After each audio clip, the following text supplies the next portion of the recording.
Hello everybody and welcome back for another video.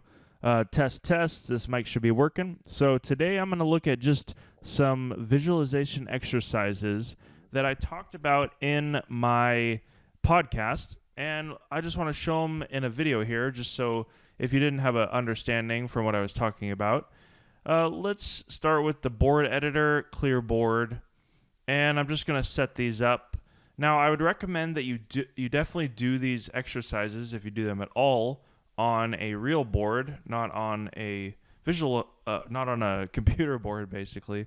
Do them in your head is the eventual goal.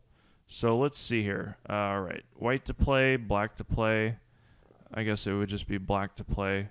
We're just going to have a knight, and you can see that it's on A1. I guess I'll just move the pieces around manually. So your goal in this visualization exercise is to take the knight to B1 and all these squares on the first rank and then on the second rank. So you just visualize the path.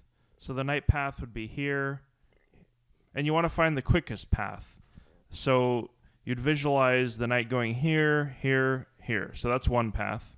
And that's basically, well, I guess another path would be here, here, here.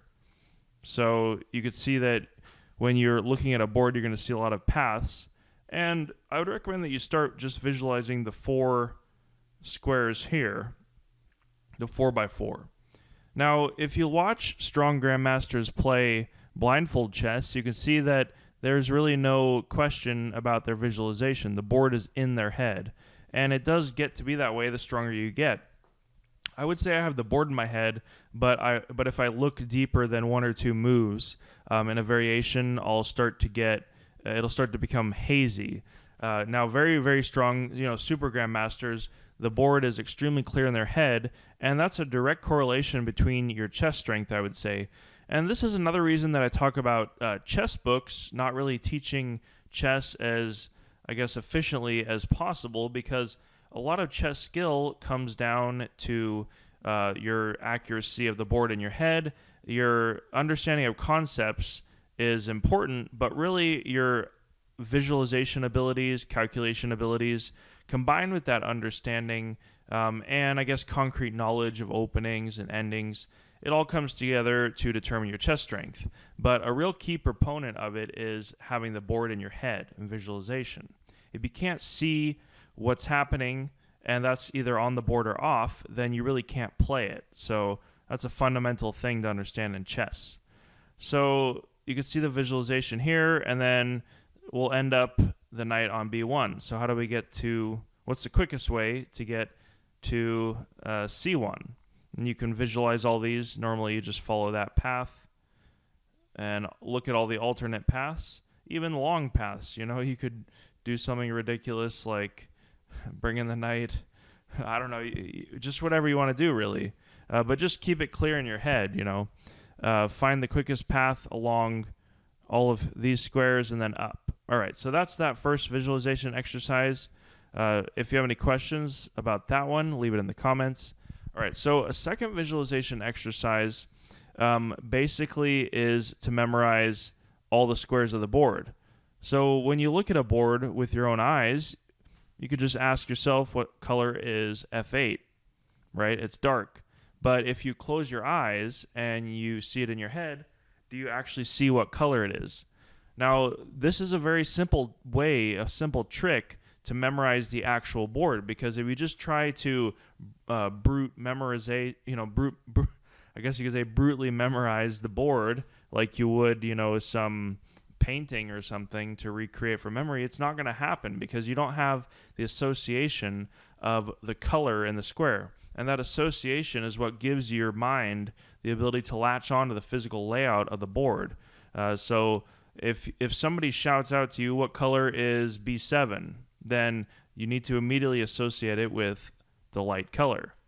And that's something that I did a while ago. I did have, flashcards, and I just basically memorized the association of the color so that when you're looking in a position, visualizing it in your head, and you don't look at the board, you can actually see the squares, and that association really helps with that.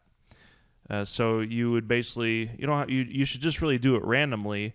And I would also try to memorize the topography of a smaller set. First, you could start with just four squares, in the corner of the board.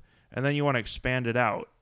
You want to keep going larger and larger until you can actually see the 8x8 board, go out. Now we're on, what is that, 7x7, and then eventually you get to 8x8. So it's a very useful thing to do, and it's quite underrated in my opinion.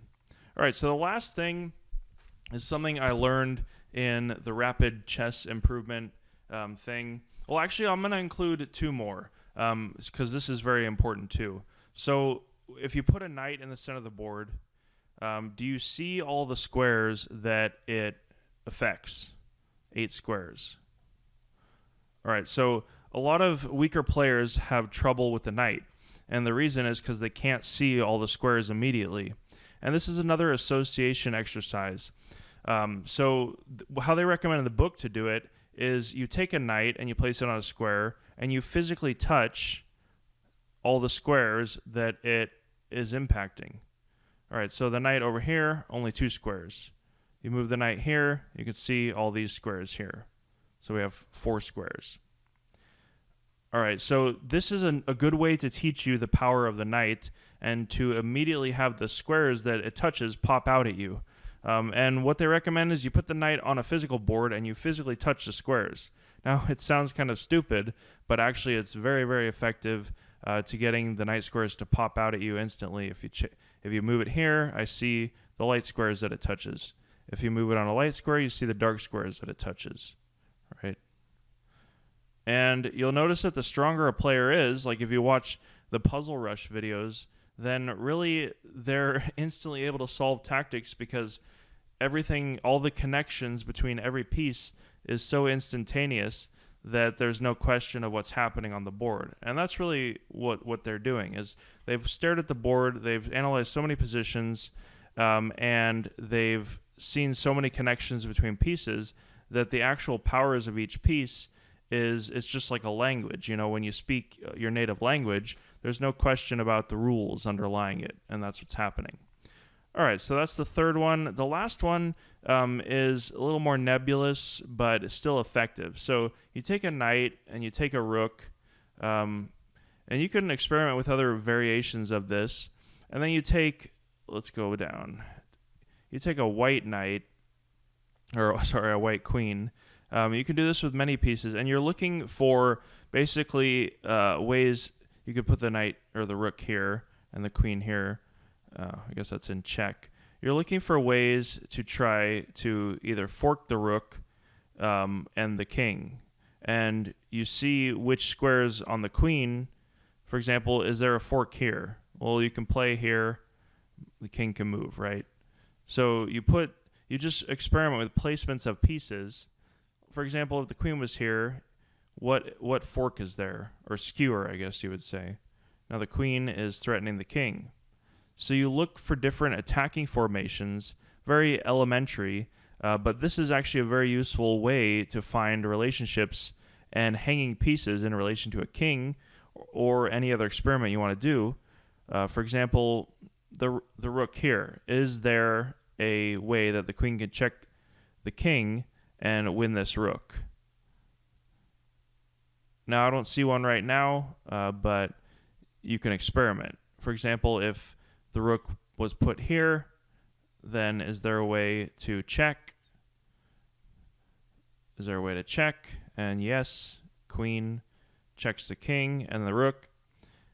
And this is a really good way to just focus on the fundamentals of double attack, which is really the heart of all tactics. All right, so hopefully this visual representation of visualization helped you. I'm getting back into making videos on the regular schedule going forward. If there's any changes, I'll let you know. If you have any questions about this or these exercises, or if you know any that might help other viewers, just leave it below in the comments, and I'll see you in the next video. Have a good day.